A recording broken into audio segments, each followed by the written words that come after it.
Hello and welcome to the Film Pulse podcast. This is episode number 210. My name's Adam Patterson. Joining me today, we got Kevin Rakestraw on the mic. How you doing there, Kevin? I'm doing pretty good. Doing pretty good as well. Right. This week on the show, we'll be reviewing Jon Favreau's The Jungle Book. We'll also be talking about some... yeah, the old Jungle Book. The old Jungle Book. The old JB. We'll also be talking about some of what we've been watching on the watch list. Movie predictions, new on video on demand, Blu-ray releases. First up, got a bunch of news this week. Lots of controversy happening in the Whoa, world I of didn't film. hear this. I didn't hear any of this. What do we got going on? First up, okay, there was an interview with the new CEO of AMC Theaters, Adam Aron. Okay, yeah, I did see that. An interview with him in Variety, I believe it was. And in this interview, he says that he would consider allowing texting in some theaters at AMC.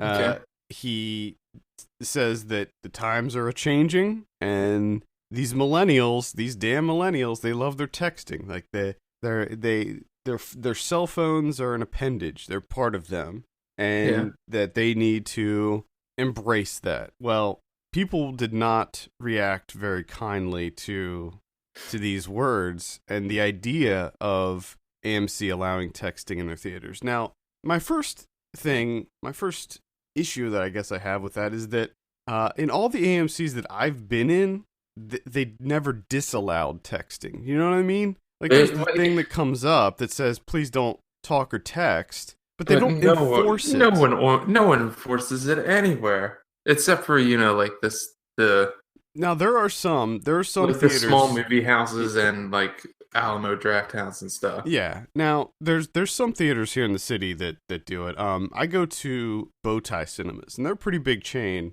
And they actually have, in almost every screening that I've been in, they actually have an usher come in and just kind of check and make sure everything's cool several times, at least twice every screening.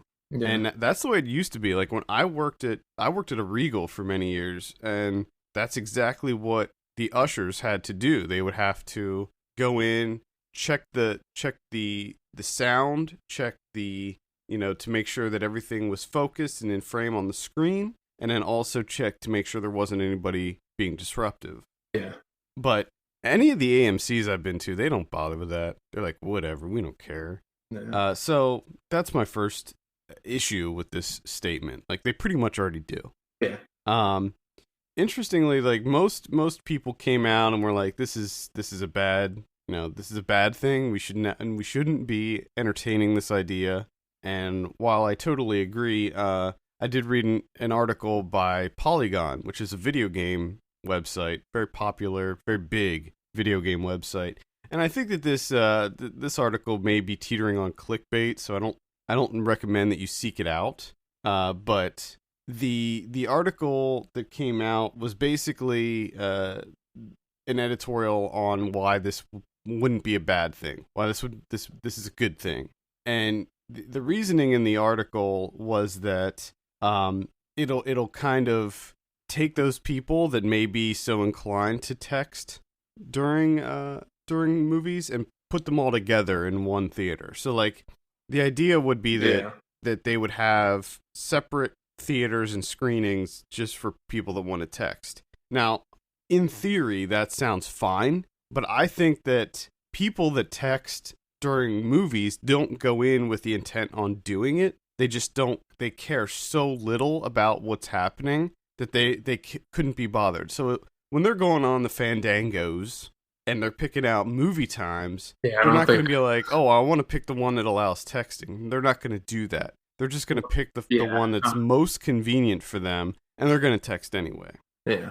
So I think the theory of text-friendly movie theaters being a good idea, I don't think that is a good idea. I think it's a terrible idea. Now, the only thing that because I've never run into this problem of like people texting or anything. I'm sure people have texted like while I was in the audience watching a film, but I never noticed it.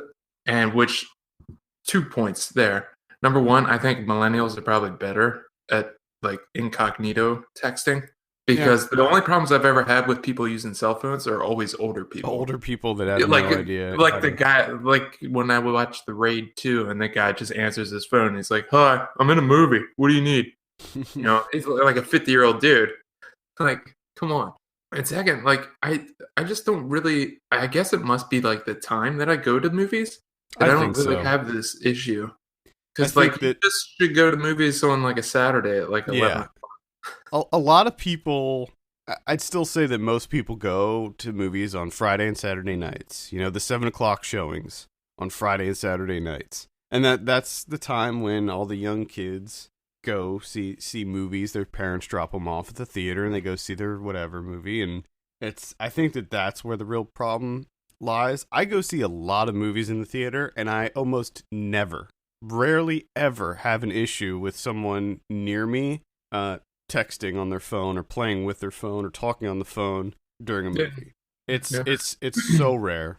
Now, I will have the odd, disruptive person that loves to be heard, especially in horror movies or comedy movies. Oh yeah. It's where you have that really loud person that just wants everyone to. And then you also have the ones where it'll be the type of film where there may be kind of inside jokes or intellectual humor or something like that, and then you'll have that one person in the back that laughs really loud just so that he wants everybody to know that he got that. Like, he got that joke. Totally got that joke. Yeah, I've never really had a problem with people texting or anything. Yeah. Now, if we could just give people like a rule that's like you open up your candy and shit before you fucking sit down. Like, do it while the lights are on so you don't struggle for 5 minutes. Yeah, I always do that. I have my candy open. The wrapper is off, completely off, by the time the trailers start. Like that. Even if I'm not going to start munching on it. No. The wrapper comes off during the trailers or before. And the other biggest thing is just people talking to each other. Yeah, I feel like people have voice modulation issues when it comes to everything. It's like no one knows how to whisper. Yeah. It's like, holy shit, you just forgot how to whisper? That's what Ryan does. I mean, you've seen movies with Ryan. That motherfucker, he has no idea how to properly whisper in a movie theater. No. And he can't blame that on the disease either, because I've seen plenty of movies with him before he was afflicted with it. And I just love that he seems to get louder, too, which is my favorite part about it. Yeah, because he's trying to speak over the movie. So that's the problem. People are battling with the movie itself. You need to lean over and get in the person's ear and whisper something to them if you need to. What I do, I hold off. If there's something I want to say to whoever I'm seeing the screening with, I'll just hold off and then bring it up after the movie during the post-movie discussion. Yeah. That's what I do. Obviously. So you mentioned the Alamo Drafthouse. The Alamo Drafthouse has always been a big proponent of talking and texting. They have a very strict no talking, no texting policy. If you do talk or text during the screening, you get booted out with no refund. That's been their policy for years and years, and they're very serious about it. Like, they will boot your ass out. And they have, because of how the Alamo Drafthouse is with how they serve food, there's always people, there's always employees in the screening, and they will spot it, and they will kick you out. Tim League, the founder and CEO of Alamo Drafthouse, came out with a statement that basically says, it's ridiculous to allow such a thing in a theater, that it takes away from the filmmakers and all of the people that worked so hard on making this movie, that you come in and essentially are being completely disrespectful, not only to the audience that you're with, but to the people that dedicated sometimes years of their lives to creating this for you. Yeah, but the weird thing is with Alamo Drafthouse, for me personally, like if I had someone sitting beside me, I would rather they be texting than eating a fucking cheeseburger.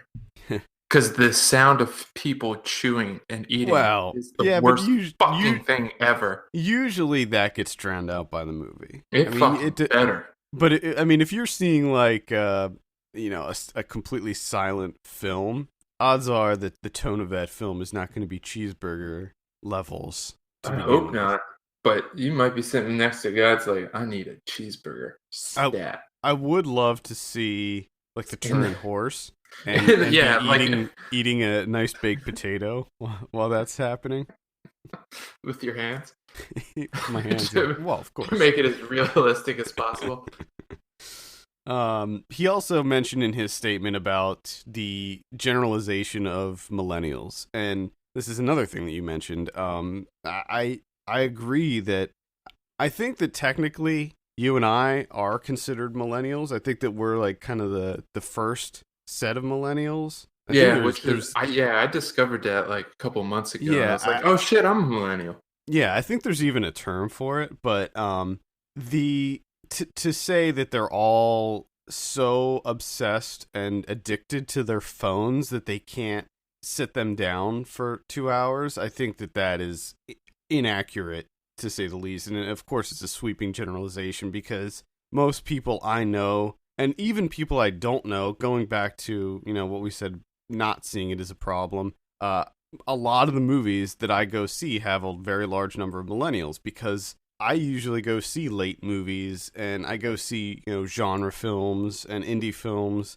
And by and large, those are kind of millennials. Plus, where I live and the neighborhoods that I go to and stuff like that. I never see it as a problem. Yeah. So, to shoehorn millennials in this and to use that generation as an excuse to allow for texting. Again, I think that this guy just he just doesn't get it. I mean, texting, if there's a movie theater that says you can't talk or text during this movie, it's not going to make somebody be like, well, fuck it, I'm not going then. You know what I mean? It's not going to be a deal breaker for somebody. I mean, they're going to see this movie to see the movie. Mm-hmm. And yes, I do believe that people are disrespectful and don't aren't nice to other people and give them the courtesy of not pulling out their phone when, somebody texts them during the screening. But it's not like they go out with the expectation that they're going to be talking and texting. Yeah. It's just that I think that people have no respect for others. So, at any rate, this whole conversation was slightly moot because AMC then released a statement yesterday saying that they were not going to allow it. They heard the internet's cries and they were like, okay, you know what? We're not going to be doing this. Okay, guys, just calm down. We're not going to be doing it. AMC's still cool. We're still cool. Yeah, but the whole thing is they're probably just going to go straight back to not enforcing the no texting. Well, that's the thing. So it's still going to be people fucking texting. Exactly. That's the thing. AMC's the worst. I think they're the worst offenders of it, too. Out of all of the various theater chains I've been to, AMC seems to be the most lax when it comes to that because I don't think they have anybody checking on their theaters. No. So. No, that is difficult too because you got most of these people that work there are kids, like just starting out, and then you're gonna you're not paying them that much to begin with. Oh yeah, and then you're like, okay, you have to go in here and confront people that are texting and talking. Like, get the fuck out of here. You know what I mean? What they should be doing is going in, checking the sound, checking the audio, the video, making sure everything looks good. See if there's anybody disruptive. If there is somebody being disruptive or on their phone, get the manager. Go out and get the manager because that is the manager's responsibility to make sure everything runs smoothly. Yeah. Don't try to confront somebody yourself because we know that always ends badly. But yeah. Some AMCs do have security. If that'd be another thing is to get a security. When I lived in Florida, the AMC that we had would hire off-duty police officers. Yeah, because that's Florida. They need it. They need it. Oh, you've been to that AMC, the one in the mall. Yeah. All right. A whole different experience. Never experienced that before. Yeah, they added a lot onto that. Jesus. there's a bar there now. You can Good. Yeah, that's always that's my favorite. You can actually drink. I don't know if it's all of the theaters. I think it may just be some of the theaters, but yeah, you can actually get drinks there now. Anyway, the Men in Black 21 Jump Street crossover movie gets a title. Hold up, what? Yeah, so we haven't talked about this on the show yet. They are actually making a Men in Black 21 Jump Street crossover movie. Why? I don't know. Sounds ridiculous. What? I'm sure it will be, but hopefully ridiculous in a good way. Oh my god. So this is called MIB 23, which I kind of like that title. And I don't know if I'm assuming that Jonah Hill and Channing Tatum are on board. I don't know if Will Smith and Tommy Lee Jones are on board on the Men in Black side. I have no idea what the status of that is. I just realized. Hopefully.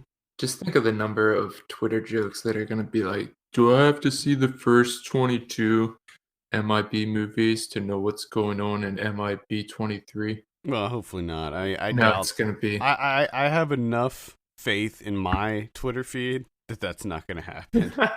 I guess I should just I gotta curate my feed. Right. Yeah. That's what you got to do. That's my fault. The Spider-Man reboot got a title also. Christ. This is called Spider-Man Homecoming. Spider-Man Homecoming. Okay. Is it? Please don't tell me it's an origin story. No, I don't think it's an origin story. We all know that he is going to be significantly younger in this one. Oh my god. He's like 12 or 13. He's still in high school, so I guess he's probably like 13 or 14 actually. But I don't know. I guess it's a kind of a play on words with him going back to Marvel Studios, or going to Marvel Studios, because this is going to be. I see. Yep. This is his first foray into the Marvel Cinematic Universe proper. I don't understand why they wouldn't just call it the Spectacular Spider-Man, and just because that was actually one of the comic books, was the Spectacular Spider-Man. I don't know why we always need these title. Title subtitle. They should just call it Spider-Man again for the first time. Hey, this is the second reboot in like 5 years, and the first reboot was 10 years after the first one. I mean, it's getting a little ridiculous with the Spider-Man stuff. There's so many Spider-Mans. There are. I hope they bring them all together. Like someone does that. I would love that. That'd be so just funny. Like 6 Spider-Mans running around. That would be fun. I would watch that one. All the other ones I won't watch, but that one I would. The early buzz for Civil War, Captain America, they're saying that it's one of the year's best movies. So best movie. I doubt it's going to be one of the year's best movies, but I'm pretty excited for it. I'm sure it's going to be good. It looks awesome. Ben Affleck announced that he will be starring and directing in a standalone Batman movie. Not a real big surprise there. He's going to direct it too, though? Yep. That's what has me excited. That's different. Because you look at Affleck's filmography, his directing filmography, and you put Batman in there, and I think that as long as he keeps his same style, because if you look at his movies, he has a pretty distinct visual style. Very, very gritty, very real. I think that Batman kind of fits. Gonna see some Batman in there, huh? Ben Affleck, Batman movie. I think he was good as Batman. I think that he is definitely a solid Batman and the best Bruce Wayne. So, Fox announces their lineup for 2016-2017. This is from CinemaCon, which was happening this week. So Fox pretty much revealed their entire lineup for the rest of this year and all of next year, including 4 Avatar sequels. 4. James Cameron came out on the stage and he's like, "Hey guys, remember me? I made that Avatar movie, and we got 4 more of them coming out." 4. So expect Avatar in 2018, 2020, 2022, and 2023. 1 second, let me put that in my Google Calendar real quick. Yeah, just made Avatar. I don't quite get it. I don't quite get Uh, whatever. well, yeah, 4 of them. Jeez. I didn't even like the first one. Yeah, but they made a shit ton of money, didn't it? They did. I mean, I think it's still the highest grossing film of all time, actually. Well, So now we need 4 of them. Gotta make that money. Rake it. I don't Rake know. that money. Yeah. Cameron's got to go back to the bottom of the ocean. He needs the money. We'll see. We'll see what happens here. So a couple. There's been some details, some new synopses, some new casting details, stuff like that for all of these movies. Little bits were kind of revealed. So we got like a new Ice Age movie. Big surprise there. I feel like those Ice Age movies just never end. They don't. The new Tim Burton movie, Ms. Peregrine's Home for Peculiar Children. What do you think about that? Have you seen the trailer for that? Does it have Spider-Man in it? No. I thought that was maybe a part of the Spider-Man cinematic universe. No, I don't think so. Okay. Ava Green, Asa Butterfield, Samuel L. Jackson, Judi Dench, Rupert Everett. Nope. The Trolls movie. What? The Trolls movie. That has a release date and a synopsis. Because Trolls. Remember Trolls? Wait, it's those trolls? Yeah, it's those trolls. Those trolls. Yeah, the hair with the ugly little toys with the hair. What the fuck is happening? Oh my god. Assassin's Creed got some. I don't know if these are any new details, but a synopsis for Assassin's Creed came out. I was looking at the new Maze Runner, the new Wolverine.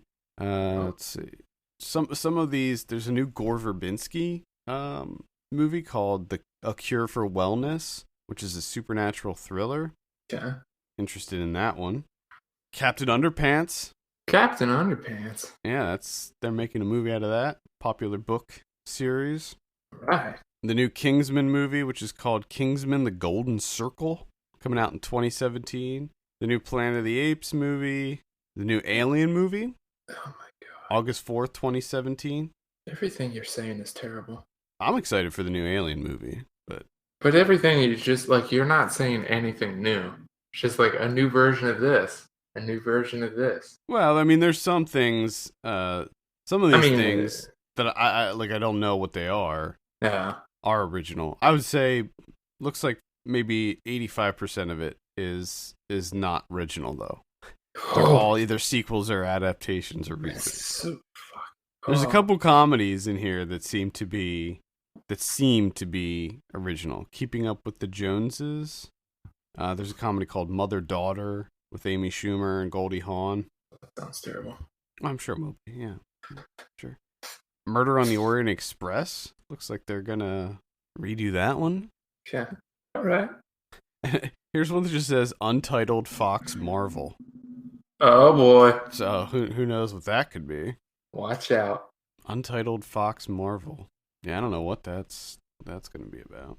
At any rate, we have the full list of those up on the site, so you can check it out if you want. Honestly, it's nothing revelatory. It's nothing big. Nothing that has me too excited. I mean, the Alien movie. I'll always be excited about Alien movies, but that's really the only one. Maybe Assassin's Creed, but there's not any additional details. There's nothing I didn't already know.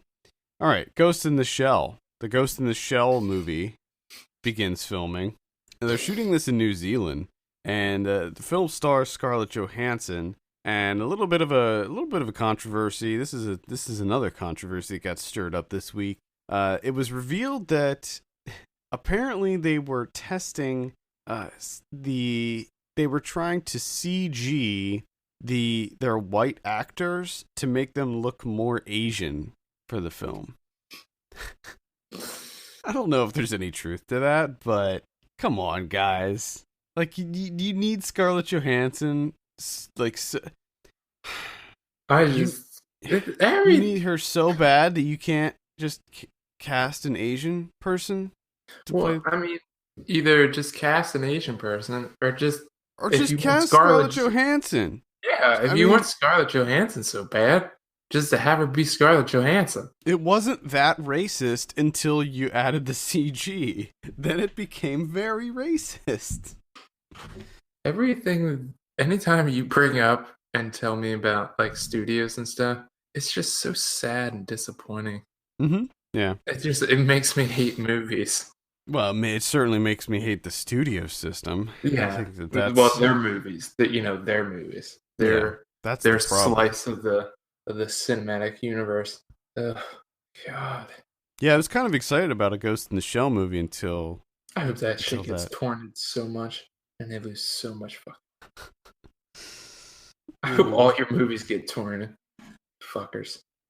I think they probably do, but I don't know how much money they lose. It's probably negligible. See, the problem with with pirating and torrenting, and this is like a whole other topic for a different show, but it's the indies that really get affected by that. The big movies that they rarely get affected by. No, but they unless it's something major, like when the Wolverine movie got leaked like months before it came out. When something like that happens, I think. I know, but it's so much bullshit because then they try and come out and they're like, "Oh, this is fucking destroying us, and this is why we're having so many issues." And it's like, "Oh man, really?" And then a couple weeks later, they're like, "We just announced the new Wolverine movie." Yeah, it's like, "Oh yeah, yeah, you were in dire straits for sure." Yeah, exactly. Give me a fucking break. Trailers this week. Got a new trailer for Teenage Mutant Ninja Turtles. What is it called? Out of the Shadows. Still looks like it's probably going to be terrible, but I may check it out just for, again, I mentioned before, the Bebop and Rocksteady and Krang and the Technodrome and Casey Jones. Just the fact that all of those elements are in there. Probably check it out. I don't know if I'll see it in the theater, but I'll check it out at some point. Suicide Squad got a new trailer. This one was really good too. I'm really excited for the Suicide Squad. I think it's going to be pretty great. And they've been killing it with these trailers. I mean, they're really hyping this up to be something special. The BFG got a new trailer. This is the Steven Spielberg adaptation of the popular Roald Dahl book. I saw that before the Jungle Book, and I'm not kidding. My first thought was, BFG stands for big fucking guy. And then anytime anybody that's remotely into gaming hears BFG, they think big fucking gun from Doom. Oh, okay. Well, that was my thought, and I honestly, I was sitting there, I was like, oh, big fucking guy, okay. And then a little bit later, I was like, no, it wouldn't be called that, Kevin. No, Kevin, no, you're wrong. I don't know what it actually stands for. I think it's like big fun guy or something. Big friendly giant. Oh, big friendly giant. I don't know why you have the big and the giant in there. It's kind of a little redundant. Yeah, a little redundant. But whatever. I like big fucking guy better. Because that would be my, as soon as he picks me up, I'd be like, this is a big fucking guy. I have little to no desire to see this movie at all. I just don't think it looks that great. No, it doesn't. Nicholas Winding Refn's Neon Demon got a trailer. Ooh. Have you seen this? Uh-uh. It looks awesome, but I was reminded of the trailers for Only God Forgives and how awesome those were. And how disappointing that movie was. I still have very high hopes for Neon Demon, though. I think it's going to be... It looks crazy. It's sort of a horror movie from what I understand, but it's like a psychological horror movie. And it looks like it's going to have all kinds of crazy, surreal imagery, and it looks pretty wild. I'm really excited for it. Okay.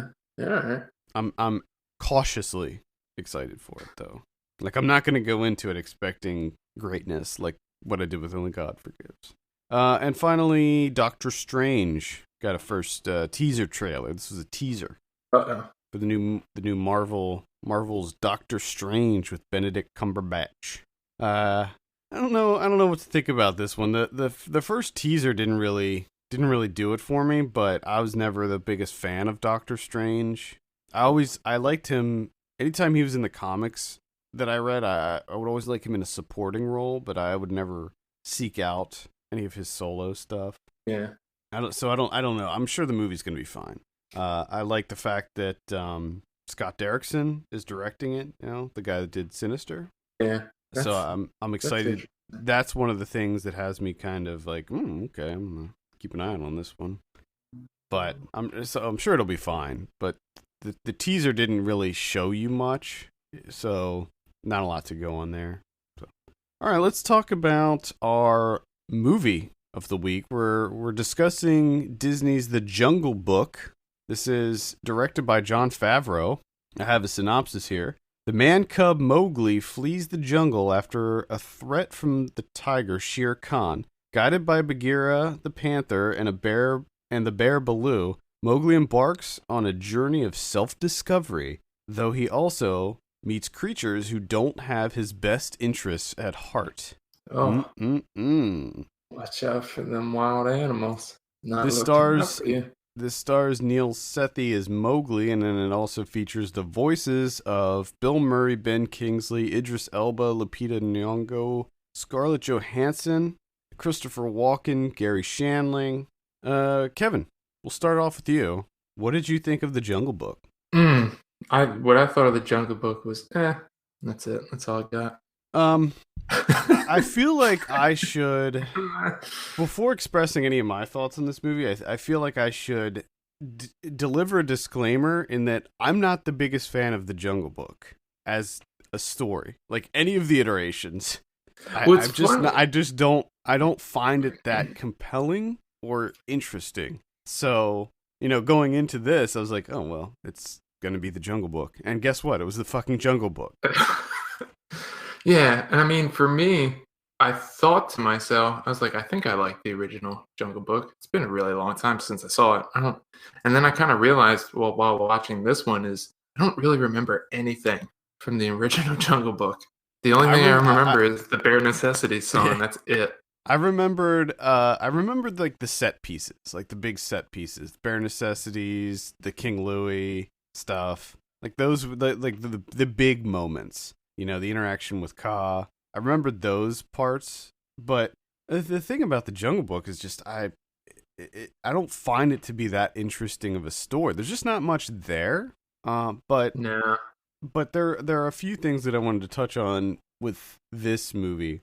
The first and biggest thing about this movie, and the in my opinion, the only thing that needs to be talked about is the visuals. The CG work on these animals was like nothing. I was blown away by how good this animation was.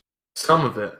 There were spots where it did not look good. There were spots that looked very much animated, and I noticed, and I'm sure that it was probably because they had different teams working on different animals and stuff. I noticed that all the smaller animals looked more cartoonish. There was a scene where there was like a little frog hopping on a rock, and that looked very cartoonish. But I thought that for the most part, all the big animals like Baloo and Shere Khan, and especially Bagheera, like holy crap, that looked so real to me. And the thing that was most impressive to me was the close-ups. Yeah, of the animals. Like the closer that you got to them, the better they looked. A lot of times when they showed like the first time that Shere Khan like leaves, when they have that like the peace truce, the water truce or whatever, and when he climbs back up the rocks and leaves, like that didn't look good from a distance. But the up close, they looked great. Like the fur is ridiculous on these things. Yeah. But some of them, you're right, they didn't like, and it's weird because the ones that looked the worst were, like you said, where they were just these like little animals, like as the camera's moving through to get to Mowgli or something, and they kind of just like pop up, and they looked terrible. And you're just thinking like, why have it in there? Like, do you not see that it looks terrible? Well, I didn't think it looked terrible. I just thought that it wasn't on the same level as any of the others. I mean, as far as when you compare those to any other movie, it's fine. It just it's more jarring. It is weird to think that this is, having the live action with animation, that this is where we're at now. I would say that this movie is more animation than live action, though. Like this is the one, because the only thing that wasn't CG pretty much was Mowgli. Like that, everything else, from what I understand, is almost all CG. Like all of the jungle, most of the jungle is all CG in this. Yeah, and that's another thing. Like the environments looked so good, But even it's just though, weird. It's weird to think of like what I'm used to is like Who Framed Roger Rabbit. Like, you know what I mean? And like this is what it is now, and it's just like Jesus Christ, this yeah, is I mean, I couldn't get over ridiculous. it. Like the one scene that really stood out to me was the scene, the bare necessity scene with Baloo, because when you break that scene down, I was thinking about this as it was happening. Like you have an actual kid who is floating on this animated bear, and it was in the water. So you have not only this live action person interacting with something that's not real, and you have him like touching the fur and stuff, but you have a close up. It's a close up, so parts of his face, Baloo's face, were wet, so that like that part of the fur was kind of matted, and then you put in like the splashing and stuff, where his face, other parts of his face are getting wet, and all that culmination of things. I was just like, holy shit, they must have worked so hard on that one scene because it looked so Yeah, good. and like when when the kid puts his hands in the fur, like the Mm-hmm. wet fur, it looks like a hand in wet fur. Yeah, It's ridiculous. yeah. I mean, and a lot of I think one of the things that made these creatures look so real was that a lot of the small things that they would add, like the ear twitching and just little subtle movements of these creatures that just really nailed the realism thing. And I thought that the movement of these animals was probably the most realistic I've ever seen um as far as animated creatures in a movie. Like it just looked, their movements looked so real. And like Bagheera's eyes, for instance, that was another thing that I really noticed. Like they nailed the eye animation. It looked like an actual panther. Yeah, it's just unfortunately that there was nothing else to go with it. Well, Great animation, but like you said, I mean, because to me too, it seems like there's not a lot with this story. there's not a lot there. I mean, we said it before last week on Ryan Watches Movie that the character of Mowgli is not, he's nothing, and to me that was like one criticism I had. And I know that Is this going to be the time we can tear down yep, this kid? yep, Yeah. it's gonna happen. It's gonna Dude, happen. I'm yeah. sorry, but this kid is not a good actor, and Nah. when the first few lines that he had, I was like, oh boy, oh boy. Like This he is gonna be looks like rough. Mowgli. He looks like the animated version of Mowgli, sure. And one thing that I was really impressed with was his movements. Like I mean, I'm guessing it was Favreau that was having him move in a very specific way that looked like the animated one. Yeah, he did. Yeah, he Like when did he was move a lot jumping like from that. rock to rock, and like there was a scene when they went to King Louie's place when he was going up the steps, how he would use his hands to kind of go up the steps. Like it looked like that was straight out of the animated film. So like that was fine, but anytime he uttered a line of dialogue, it was bad. Like it I was just thought straight up bad. I thought he was okay when he was, when he was kind of joking around and stuff. But Well, anytime that where was they fine. needed, Yeah, he was that was okay. fine. I didn't think he was terrible there, but when they did, when he had to deliver some like emotion and stuff, it just Yeah. it was a It, little sketchy. It didn't quite work. fortunately, he doesn't. There's not a whole lot of dialogue coming from him. I mean, the focus is definitely on the animals in this, as it should be. But it is. I mean, there's a whole nother angle to this because it's a kid, right, in this big movie, Jungle Book, doing this acting, and he's acting with nothing because That's everything's that. fucking Yeah, CGI. right. And that's something that you do have to kind of think about. The fact that he is reacting to nothing happening. So yes, I think that while his dialogue may not have been the greatest, his delivery, his reaction to things that were happening in the movie but not happening in real life, like that was all fine. That was good. Yeah, I don't know how they did it, but it was just a lot of it was really impressive as far as that. Going back to the bare necessities scene, that was one big surprise that I had in this, is that there's actual musical numbers in this movie. yeah, All which the is which that's it was odd, but at the same time, I thought that it was welcome because those songs are so iconic. And I think I even said this on last week's show that it would have been unfortunate if they kept those songs out. So the fact that they did have the King Louis song and then the Baloo song, what was the other one? I'm missing one. I thought it was just those two. Was it just those two? Yeah, I guess it was. Yeah, and I'm with you because I was actually kind of happy that happened. Yeah, I liked those scenes. Because towards the beginning, I'm thinking, "Jeez, let's lighten things up a little bit." Oh yeah, that was the thing. Like this movie was way more somber than I expected it to be. I wanted it to be fun. That's why all my favorite parts were just the parts with him and Baloo, like doing their little, the whole scheme with him getting the honey and all of that stuff. Like I thought that was really fun, and I liked that. Yeah, and it definitely became a much better film when Baloo shows up. Oh, as soon as Baloo shows up, yeah. I mean, he's Bill Murray as Baloo was the best part of this movie. Just him interacting with Bagheera, because like Bagheera's all serious, and Baloo's just a fun comedic. He just getting that honey, man. He just wants that honey. You gotta have that honey. But I did like the musical numbers. I liked Christopher Walken. I thought it was interesting because Louis Prima was the voice of the original King Louis, and they had the same kind of tone where it was sort of a mafia type thing, like a mob thing.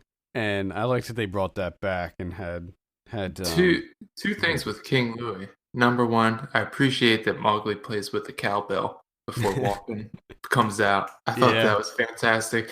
And I don't know about you, but when they show like all the papayas and stuff that are on the floor, the first thought I had was, I want fucking runts really bad. Runts. They look like runts, man. I was just like, damn, I want runts now. Yeah. Right now. While I like so delicious. While I did like the musical number, I thought that they made him too big. Like he was fucking enormous. He was King Kong. I mean, he was so big, and I mean, I was like, all right, did you have to make him that big? And I'm also wondering, like, did no one pointed that out? Like, don't you think someone would have been like, holy shit, he is huge? Yeah. Like, why is he so big? He's like freakishly enormous. He's like 50 times bigger than a fucking bear. Yeah. Yeah, I thought that was a little bit too much. Yeah, they made him a little too big, but I still liked that scene, and I thought that Walken was a good choice for King Louis. I thought that Idris Elba was a good choice for Shere Khan too, because man, was he evil. Like he was a bad bitch in this movie. He was an awful person. Oh, I guess Tiger. Sorry. But at the same time, like most Disney villains, it's not that they were just plain evil for the sake of being evil. They all had their own specific reasons for being that way. Like obviously Shere Khan saw Mowgli as a threat because he was a human and he was afraid of... Yeah, I thought they could have, built upon that a little bit, because it seems like they did kind of just go straight evil with him. Yeah. Well, because you don't really know why he wants to kill him. Like he just says straight up, I want to kill him. Like I want him dead. And there's like no motivation at first, and you're just like, whoa. Like he just wants to straight up murder this kid. Yeah. And and the worst part too is that he's like, I'm either going to murder this kid, or I'm just going to start murdering all of you until you let me murder this kid. So either way, he just wants to murder like either a shit ton of animals, or just the kid, or like a combo of the two, like a shit ton of animals and then the kid. Like he just wants to kill for some reason. Yeah, he was pretty evil.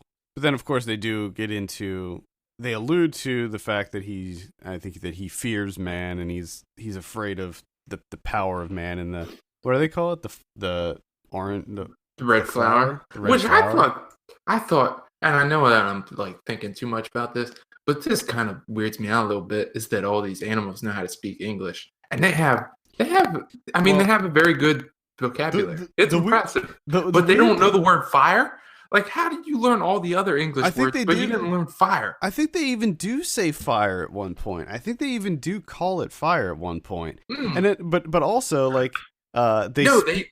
they say it in terms. I think they said they like the kid has a fire in him or something like that. So they Oh, don't like use it for, but they use it in a metaphorical way, but not in the real way.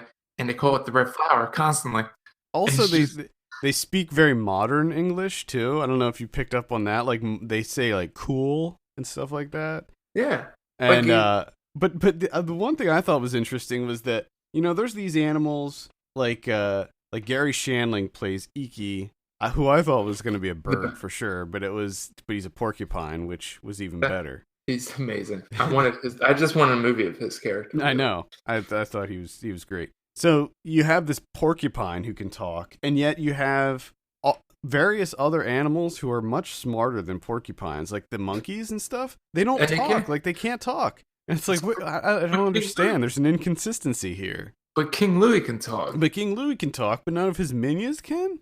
Yeah, I don't know. I don't understand either. Because I kept wondering, I'm like, why can't this animal talk? Some can talk and some can't. That just doesn't make any And sense. those little mice things, they can talk. Yeah, How can the little mice things talk, but the monkeys who are a lot smarter than those mice, they can't seem to talk. Well, that brings me up to another point that I forgot to mention when we were talking about the animation, was that the way that they handled the talking was better than any other movie I've ever seen that had animals talking in it. That's like a big thing. That's a really difficult thing to do, because when you have animals talking, the way that their mouths and lips are designed it's not for talking in real life. You know what I mean? Like, well, yeah. Well, that's they're the not. good thing that's going on here is that you have animated animals talking, but it's just that the animated animals themselves look like real animals, so it ends up looking really good instead of just having real animals and then animating their talking. Yeah, but in previous movies, like I don't know, like Babe or whatever, the way that they animate the mouths, they end up moving in a way that is not real, like not realistic looking. But the way that they had the mouths moving in this movie, it seemed like, I mean, it was believable. You know what I mean? Like, not obviously not that they can talk, but the actual physical movements looked real. No, I think in the jungle animals can talk. They just straight up talk English. Oh, they probably do. I mean, we'll never know. It's Yeah, entirely possible that they. yeah. You ever been to the fucking jungle? You don't know. They're probably just walking around shooting the shit Walking and talking. 24/7. Yeah. Why wouldn't they I be? did like the water truce scene a lot when all the animals came Yeah. It's just to drink. and I don't know because again I don't know. I don't remember much from the original, the animated. But it's like, man, we have the jungle and we have all these interesting animals and we're focusing on wolves and a bear. Like we couldn't like of all the animals in the jungle, we go with like the most boring animals.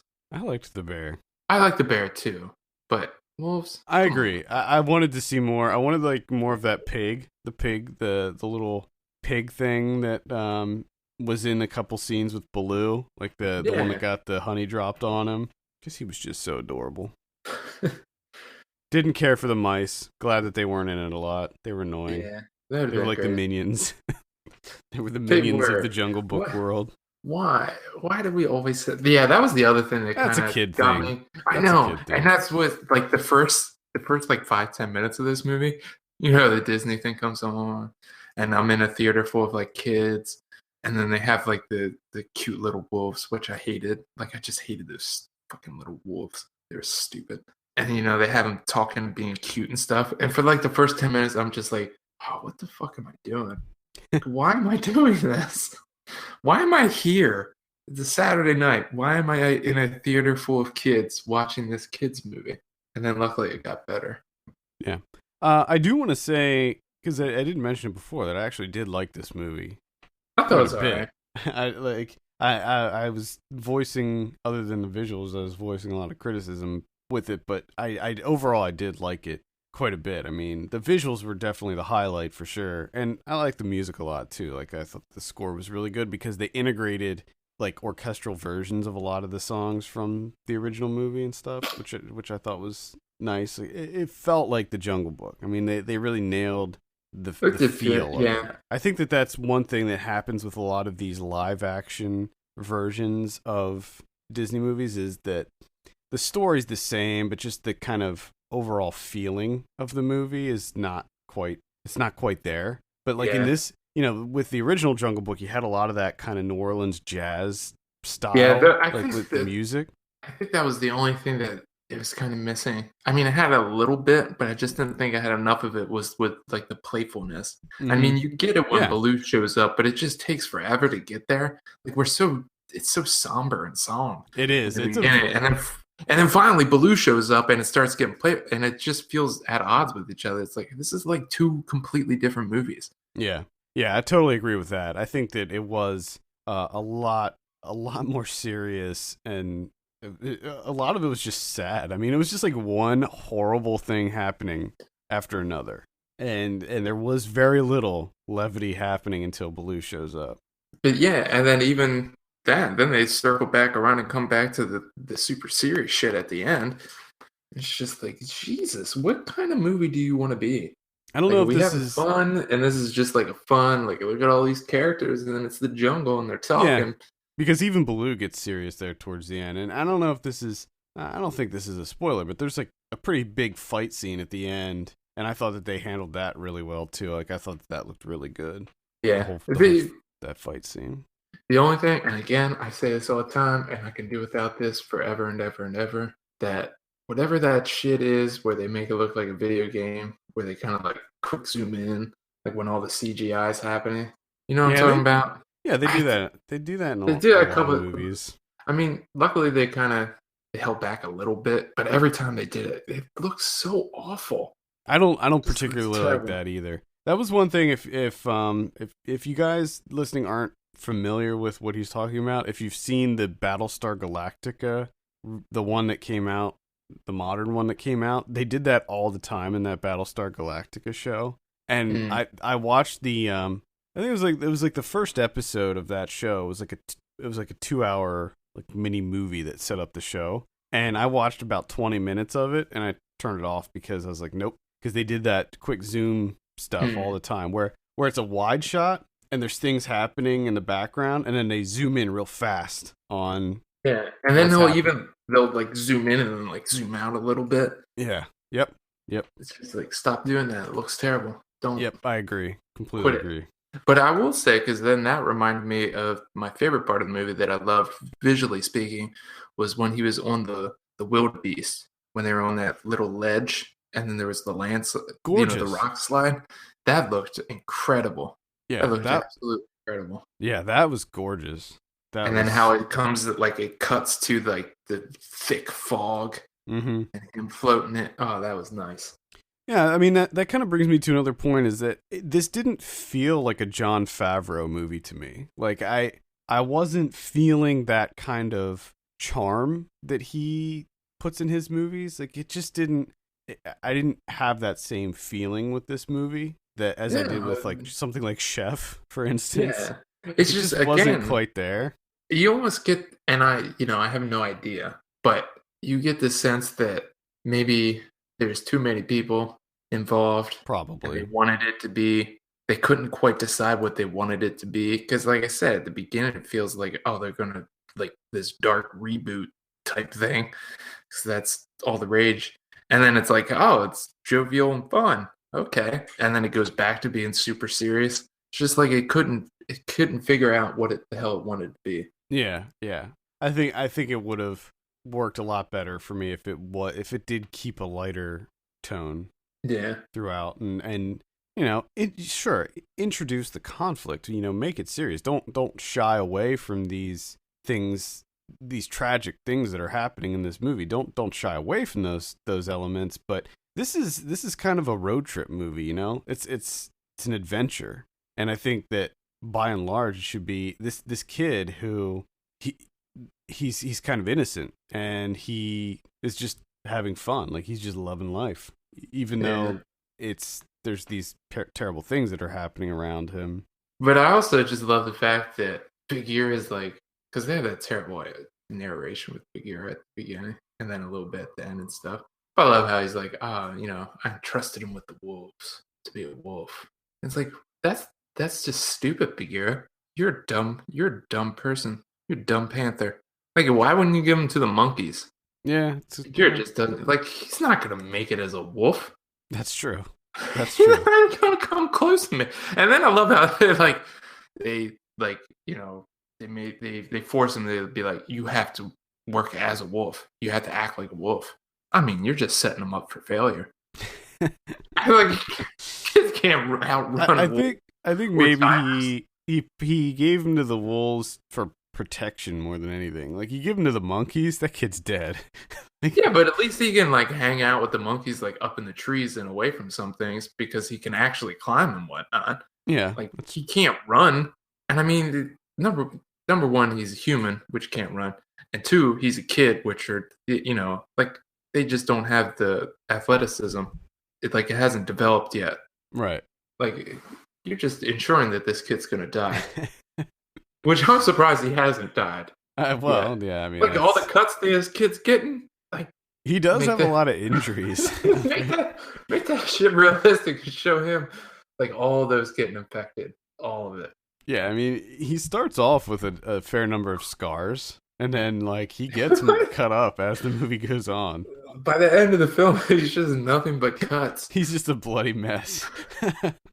Which is interesting that they made him bleed and have cuts and stuff, but like the animals, Yeah, they I think that they were injured, but I mean like, we you know they couldn't were see it injured. at But all. I think if you look hard enough, you could see. I think a lot of it was kind of covered up by fur and stuff, but it looked like there were several things like with Bagheera and Baloo where you could kind of see Yeah. some stuff. I would like to mention I saw this in 3D just because it was the only time available, and like a lot of 3D stuff, this was way too dark, and I know that that's the fault of the theater for not turning the brightness up, but a lot of this was just entirely too dark for me. Like I couldn't the scenes at nighttime. It was like hard to make out a lot of the stuff going on, which drove me crazy. And of course, I didn't know that I was seeing the 3D one until I actually got to the theater, and I wore my glasses. I didn't have my contacts in, so I had to put the 3D glasses over top of my regular glasses. It was just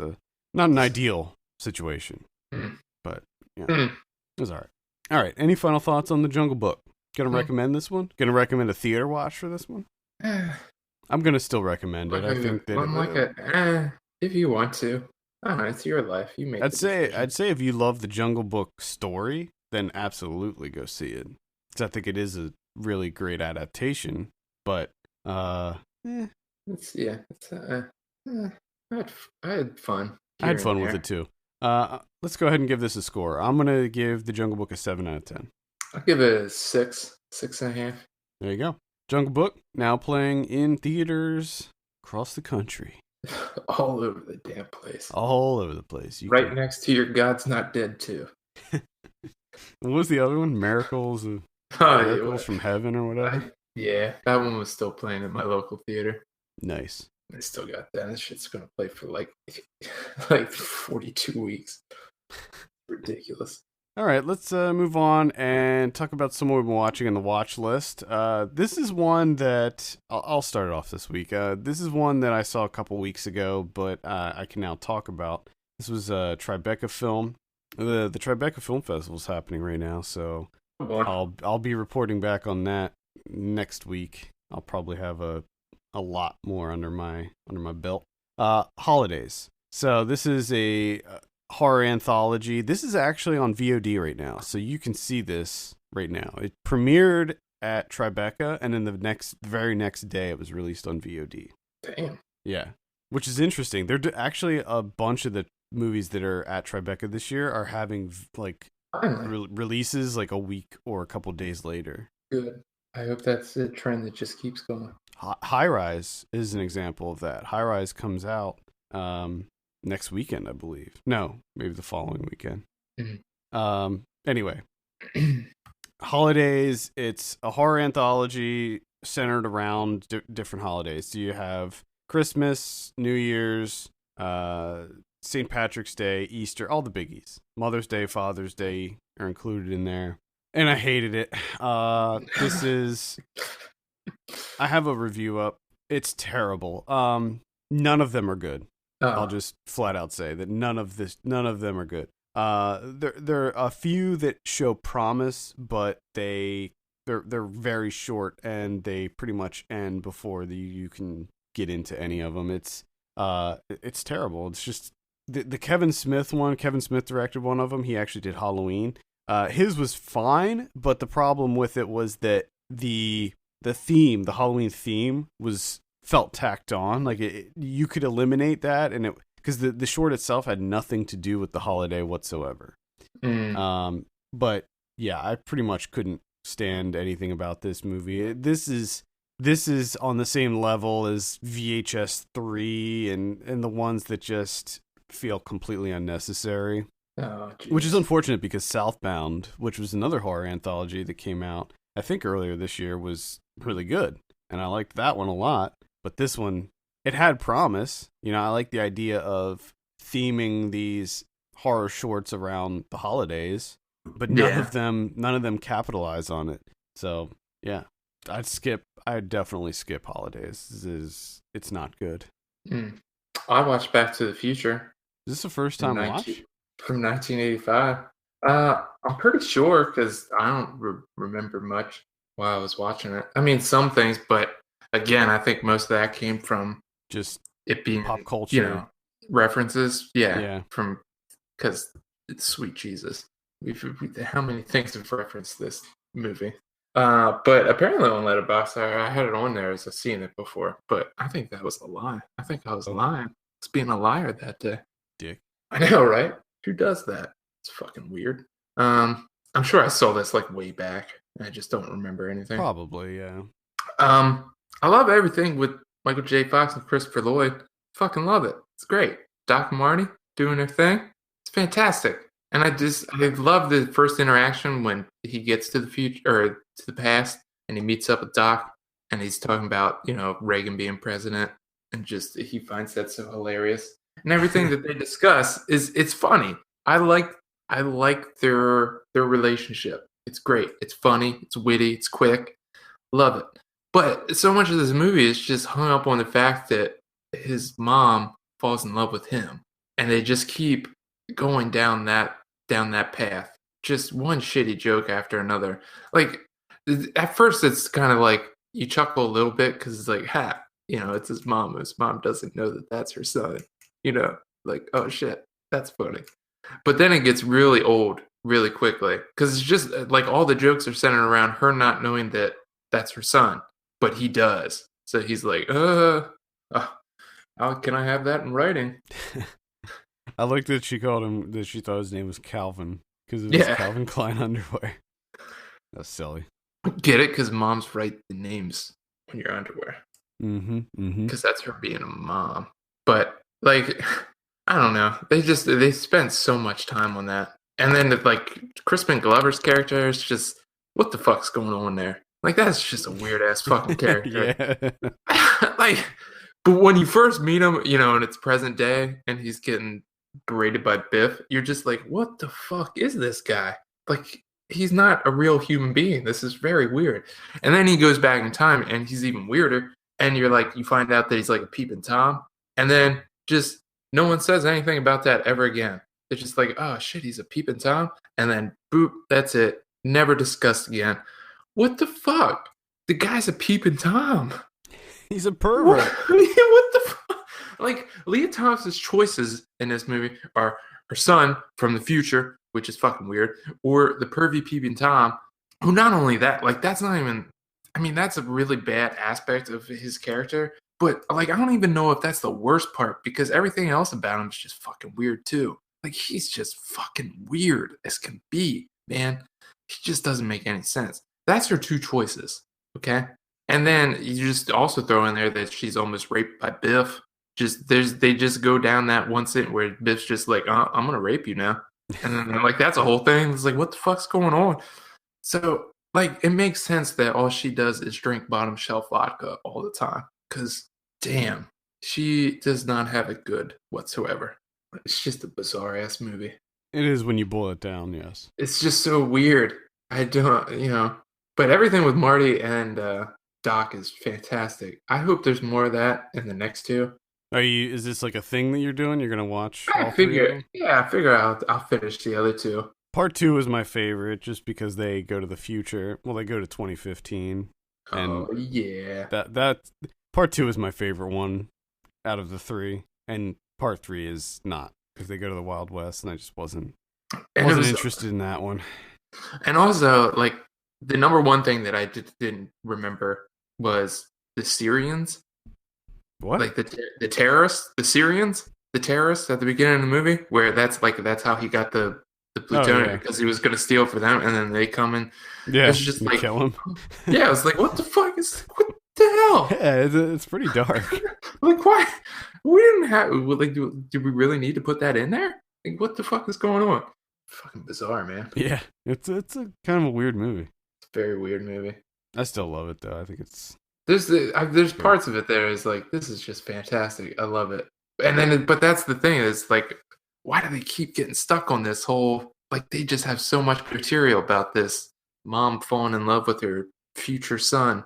It's like, we get it. Like, it's kind of fun. Like, can we move on to something else? Like, it's really weird that that's what you're stuck on. Yeah. Cool. Well, that's Back to the Future. Back to the Future. I saw The Boy. This is not... Which one is this? This is the one with the doll. Oh, okay. This is the one with the doll. So, I didn't really like this at all, but it started off interestingly enough. So basically, if you're unaware, the premise is that this nanny gets hired to take care of this boy, but as she finds out, the boy is not a real boy, it's a doll. And the parents are going away on holiday, and it's her job to take care of this doll while they're gone. And there's like a very specific set of rules that she is to follow, and when she doesn't follow these rules, some things start to happen. Some creepiness. Right. Yeah, remember we were talking about this when this first came out? The list of strict rules. Yeah, the list of... It's like the rules are like she has to wake him up at a certain time. She has to get him dressed at a certain time. She has to read.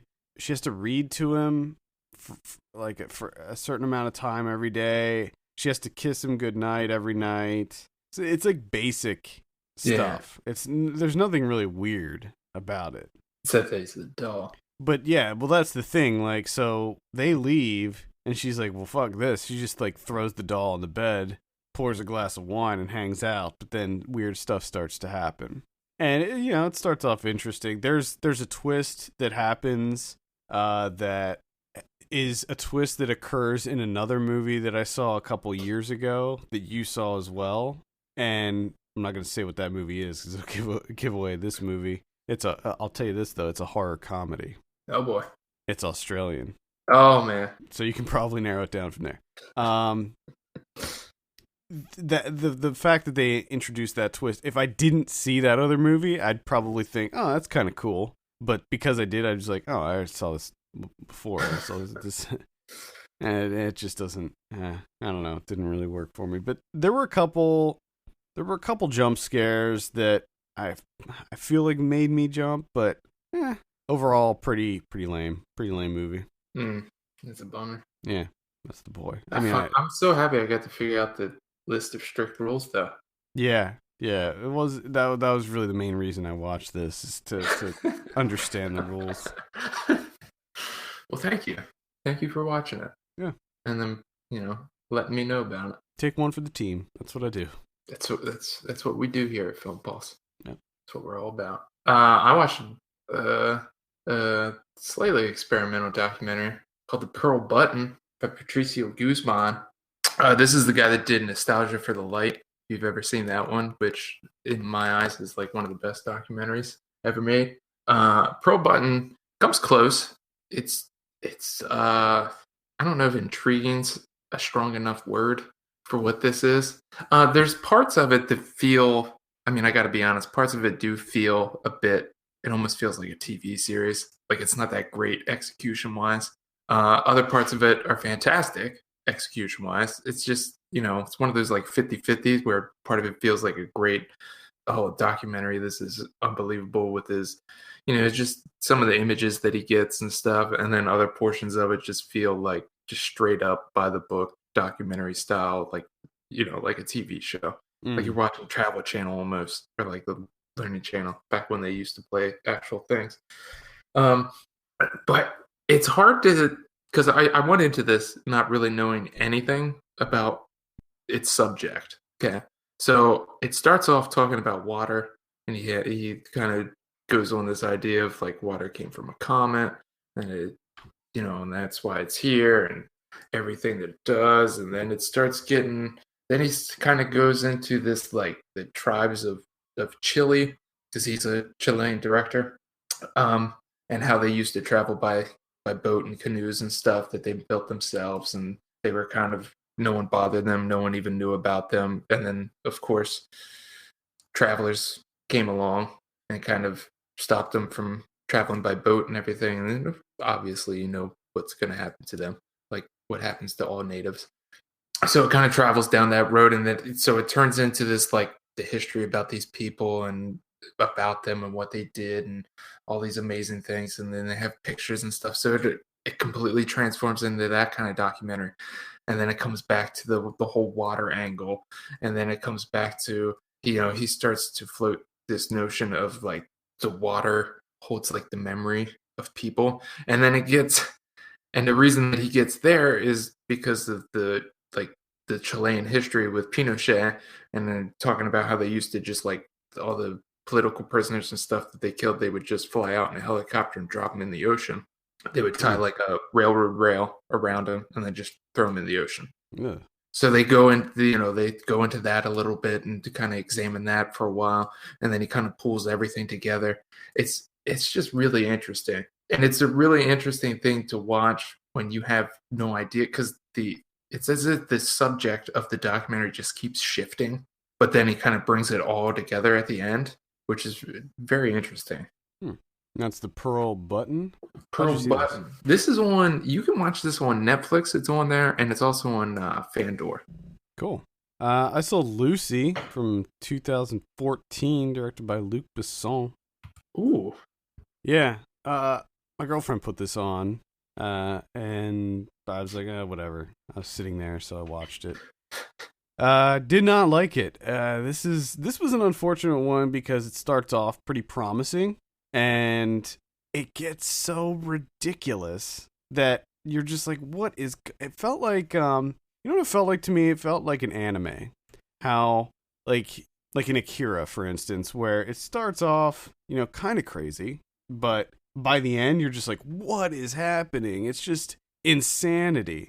And that's kind of what happens in Lucy, where, the premise is that there's this new drug that they're able to, synthetically create this hormone or this chemical that is released when a woman gives birth that somehow does something in the body where it like utilizes more of your brain or something. Mm-hmm. And Scarlett Johansson somehow she gets basically roped in and forced to become a mule, and they put a whole bag full of this stuff in her stomach surgically, and she gets beat up while in transit to have this stuff extracted, and when she gets beat up, the bag breaks and it goes into her body, and she is able to utilize at first I think 20%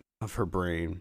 By the end it's 100%. Obviously it keeps going up, and she starts to be able to have complete control over her body. Like she pretty much becomes a god. She can manipulate the matter, like she can, which gets completely ridiculous. Like she can grow appendages, like she can grow additional hands out of her.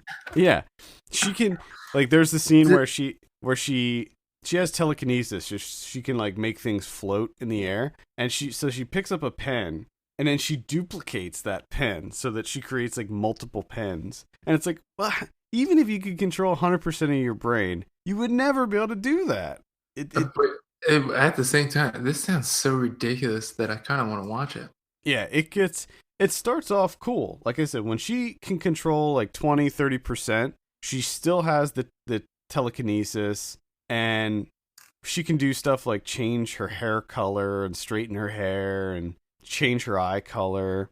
And she can control pain. So like in one scene she gets shot. This is very early on when she's like at 20%. She gets shot, but because and this to me was at least somewhat believable, where if you have full control over your body, you would be able to just tell the nerves in that area to turn off. Yeah, essentially. like just be like, shut the fuck up. Yeah, so she doesn't feel pain, and she's obviously incredibly smart. Like she can use a computer like super fast and learn all this stuff and just soak up all this information. And but then she has like complete control over technology, so she can transmit her like a video feed to any like TV, phone, computer, and it's like, come on now, you wouldn't be able to do that. Like that's just defying the boundaries of that device. Like you just wouldn't be. It's impossible. So it gets super ridiculous. Starts off interestingly enough, but no, I can't recommend Lucy. It's utterly over the top. Although I will say that the main bad guy, the villain, it's Old Boy. What? Yeah, Choi Min-sik. What? Yeah, he's sold. You don't even know, but you just sold the shit out of this movie. Yeah, I mean, you're like, I can't recommend it, and I was like, I kind of interested, and then you tacked on who the bad guy is after you said that you can't recommend it, and you just sold the shit out of it. I will say that it is entertaining. It's really just the final act. It's really just the last, like the finale, where it just gets utterly ridiculous. And there's another part of me that just wants to watch it just to find out why, like in what situation you're like, I'm gonna lift this pen up. I'm gonna duplicate this pen. Well, it's not like a spoiler or anything. She's showing off. Like, she's just showing off. Yeah, at one point, she ends up meeting with, because she knows that, or she thinks that she's gonna die. Like she thinks that this is gonna kill her. So what she wants to do is relay this information about what the human mind can do, and kind of all of the research, like all the research and stuff. She wants to give that to other people so that they can build off of it. And so she meets up with a group of scientists, the main one played by Morgan Freeman, and she kind of is explaining to them everything that the mind can do and all of that stuff. And as she's explaining it, she uses that as an example. Yeah, that's boring. Yeah. So I was hoping it was something cool. At any rate, that's Lucy. I watched this on HBO Go, so it's on there if you have HBO Go. All right. I think it was HBO Go. HBO Go. This one that I watched is on Mubi right now, Mubi USA, which is The Future by Luis Lopez Carrasco. This is like it's about an hour long, kind of experimental here. Essentially, what it is it's like set in the 80s, right? So you got the 80s look, 80 haircut, 80 hairdo, fashion, whatnot, and it takes place in Spain, and it's just they're having a party. It's just a bunch of young people with their 80s style having a party, just drinking and dancing, chit-chatting, smoking cigarettes, all the cool stuff that cool kids do, like shooting breast milk out of your breasts. And so it's just that. It's just them having a party. Shooting breast milk. Just shooting breast. Yeah, like it just comes out of nowhere. It's just this extended sequence of her shooting breast milk in people's mouths.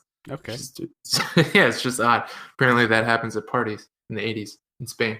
And the interesting thing about this is there's really no dialogue. You just have the footage, and I can't remember what it is. It looks terrible, but it looks like it's shot on film. I'm not sure if it's like 16 millimeter or what it's shot on, but it says 16. Is it? Okay. Yeah. And there's no dialogue. Occasionally, you can overhear what they're talking about. Smattering conversations here and there, but mostly like with the I guess you want to call it the narrative. If quote unquote, of this film is told through the music. So it's just like this long soundtrack, which I gotta say the music is unbelievable. It's fantastic. I wanted to get to the end of the film just to read the credits and write down every single band that I heard because it's fantastic. I know you would love it because it's all 80s stuff. Yeah, it looks like But it says they use Spanish post-punk. yes, and it's Spanish post-punk is amazing. I'm interested. It's unbelievable. So that at least that keeps you hooked in because the music is great and the visuals are pretty interesting throughout. It gets a little tiresome because it is just people dancing and it's just like I know, but it's only like an hour long, so it's not like it goes on and on and on forever. But it is interesting to see that like the music itself is kind of talking about what's going to happen to them in the future, like what's ahead of them that they don't know about because they're having a good time, having a party, getting that breast milk, and they don't realize like the shit show that is going to be from from after that point in time and into the future. So it's like a light recommend. Okay, and that's The Future, available now on Mubi. The final one that I'll mention is a hearty recommend, and that's Green Room. Oh boy, that's right. Directed by Jeremy Saulnier. I have a review for this. It's not up yet. Probably by the time you listen to this, though, it'll be published. I wrote it. I just need to edit it. So I loved Blue Ruin. I was a huge, enormous fan of that. And this one, I don't think I liked this more or less. I think it's pretty much on the same level as Blue Ruin. So basically, the premise of this is that it's a punk band. They're touring basically, and the venue that they were going to play at cancels, and so they end up playing in this like restaurant, and they get basically no money from it. So they're pretty much broke. And the guy who organized that show for them says, "Well, hey, I might have this other venue you can play. It's like on your way. My cousin is involved with it, and he can set you up." So they go play this venue, and it turns out that it's like basically a neo-Nazi compound. And they play the show. Afterwards, they are getting ready to leave, and the one girl in the band, played by Leah Shawkat, says, "Oh, I forgot my phone." They go into the green room to grab the phone, and they happen to see or witness a murder take place. Turns out one of the neo-Nazis killed somebody, and they saw it. As a result, they are then essentially hunted by this neo-Nazi group in this kind of club, and they have to survive. Very simple premise, but it is by no means a simple film.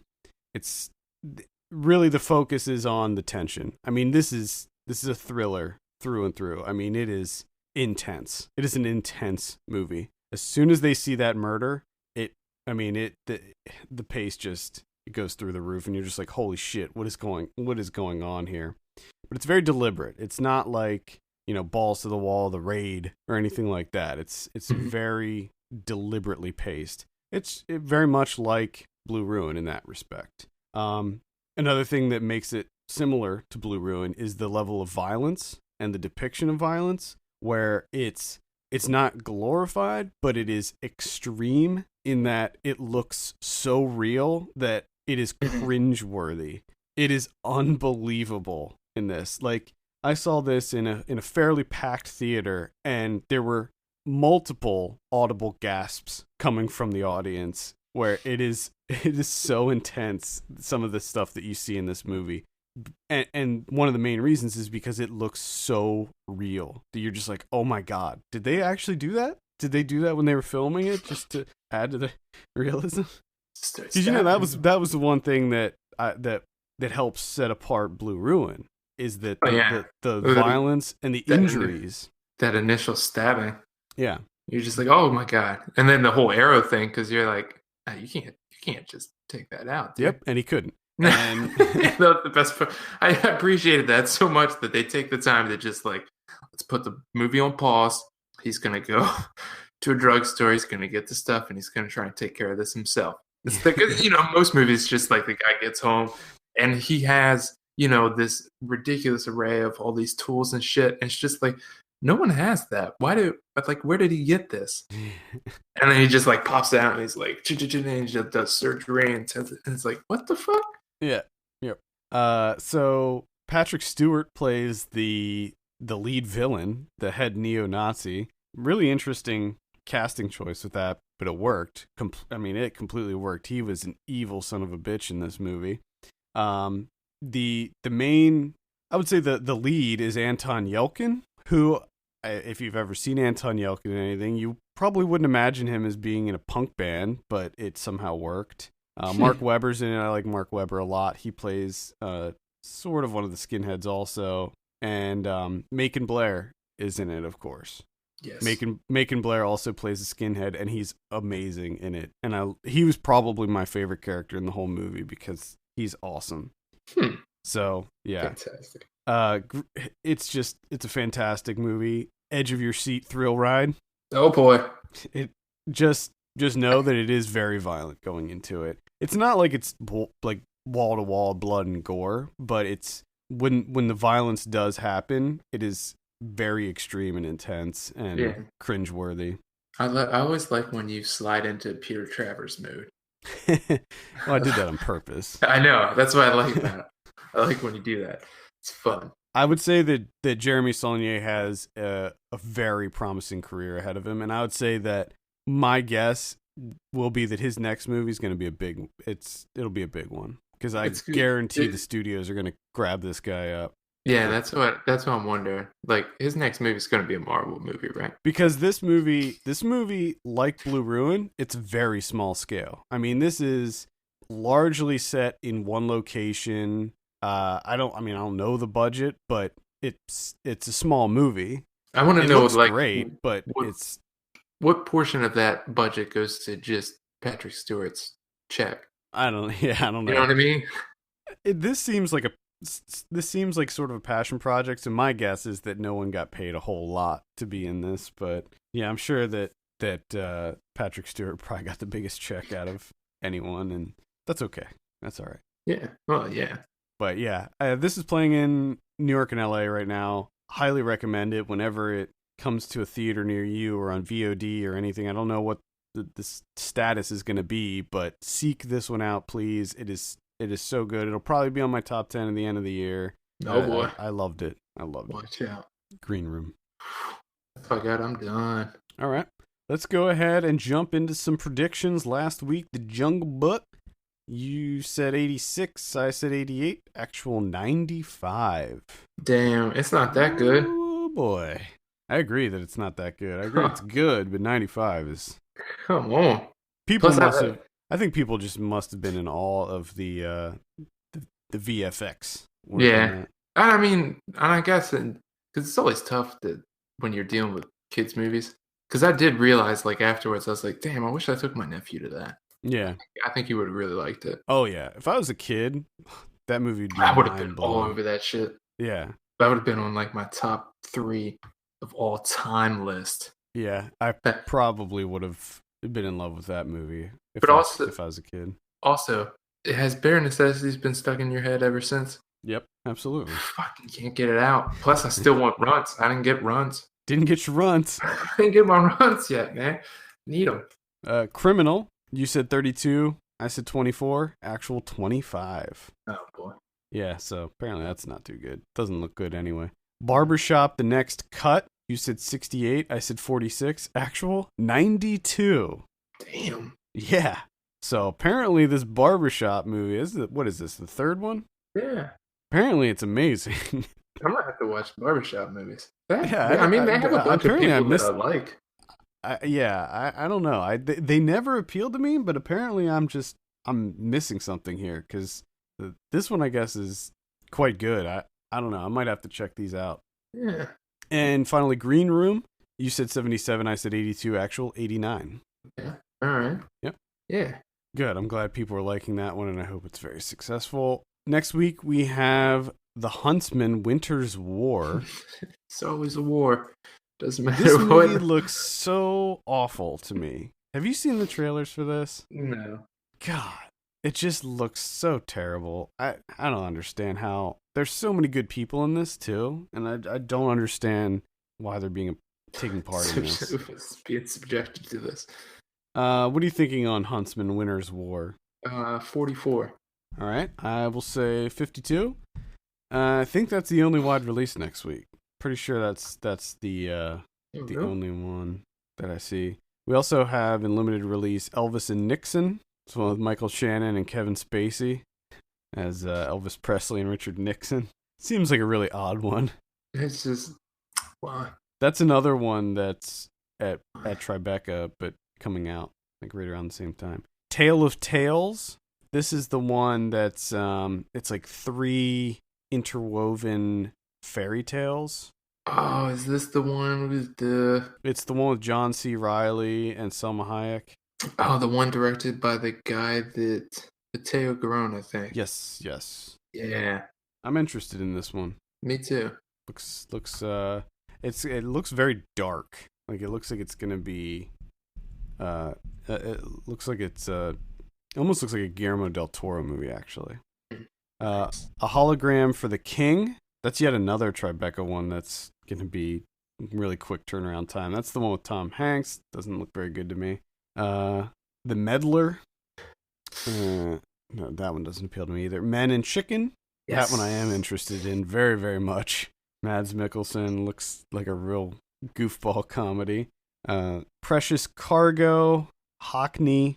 Holidays, which you can see now on VOD. And Nina.